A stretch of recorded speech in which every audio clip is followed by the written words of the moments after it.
Welcome to this episode of the Maximus Minute. And one of the things that I want to talk about with you guys is self-imposed limitations. It's something that I struggle with every single day, and it comes as a surprise to people. When people look at me, they see a UFC fighter. They see a person that won a fight in the UFC. They see a person who won submission of the night in the UFC. They see a person that had a stellar university wrestling career. They see a person that was voted one of the 100 fittest men of all time by Men's Health, a person that's successful, a person that's 6'3", 245 pounds. But a lot of times when I look at myself in the mirror, I see a scared 14-year-old kid looking back at me. Now, a little bit of background on that. Up until I was, 15, 16 years old, I was bullied really heavily. It actually all culminated with 4 kids beating me up and leaving me with a broken collarbone.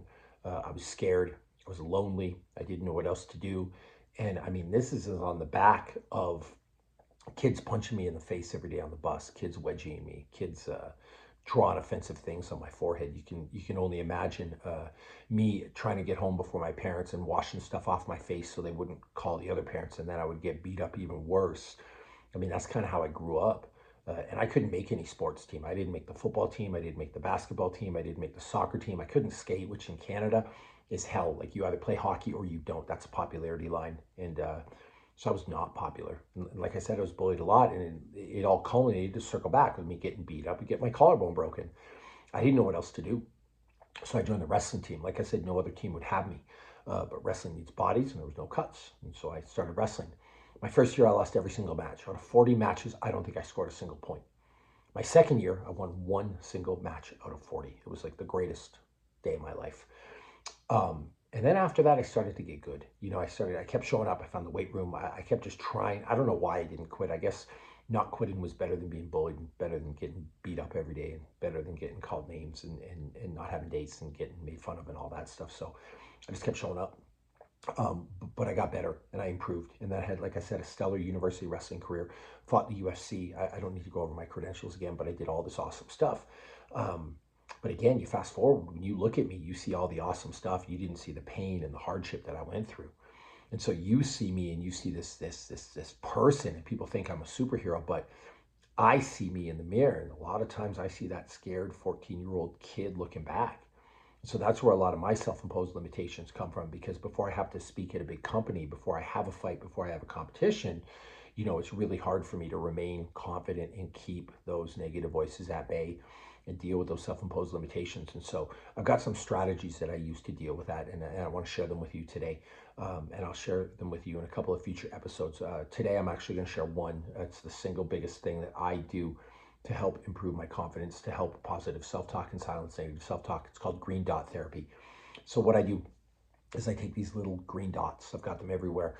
And I stick them on things. They're just little green dots. You can buy at Office Depot, Office Max. You can get them online on Amazon or whatever.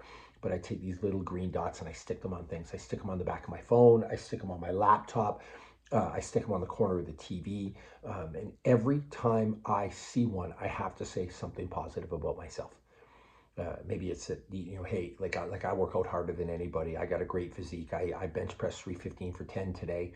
I'm able to run a mile and a half in 9 minutes. I show up and work hard at practice. I do jiu-jitsu every day. Like, I think something positive about myself. And it's really hard to sit for like 5 minutes and like zone in on being positive. And even if you do that for 5 minutes a day, you're going to wash it out, because you still got another 23 hours and 55 minutes to like be walking around thinking negative stuff, right? So by seeing these green dots every day, and all I got to do is be diligent enough that when I see a green dot, I say something nice to myself. I say something kind to myself. I say something positive to myself. The closer it relates to my goal, the better. So obviously, if I'm trying to win Brazilian Jiu-Jitsu World Championships, then everything that, when I see the green dot, is a positive associated to that. Like I said, like, I crushed weights today. I go to practice every day. I have 2 great teachers. I'm a world-class athlete, like something like that relates to your goal. If you're a normal person, you're trying to lose weight, every time you look at the dot, might be like, hey, I do cardio every single day. Hey, I make healthy choices. Like, you tell yourself, basically what you're doing is you're pumping your own tires.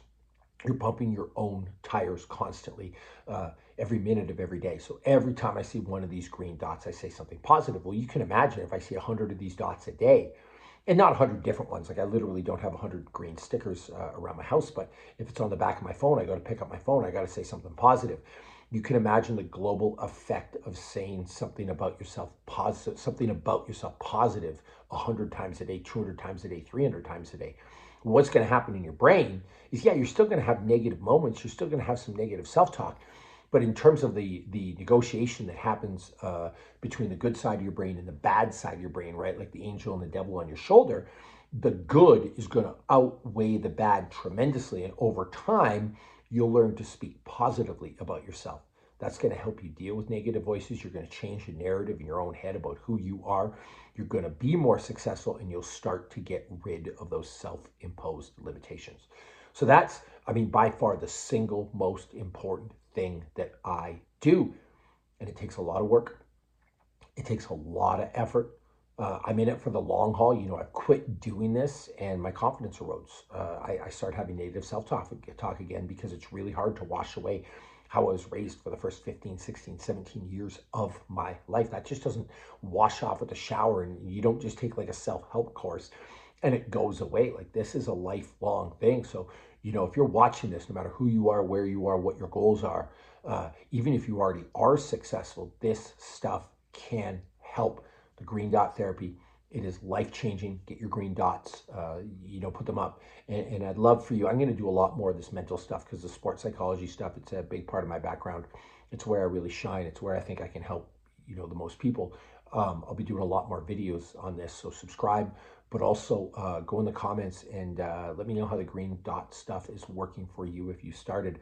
I'd love to hear your experiences. Nothing makes me happier than helping people and seeing people win. That's like the biggest thing. I want everybody to win. Thank you.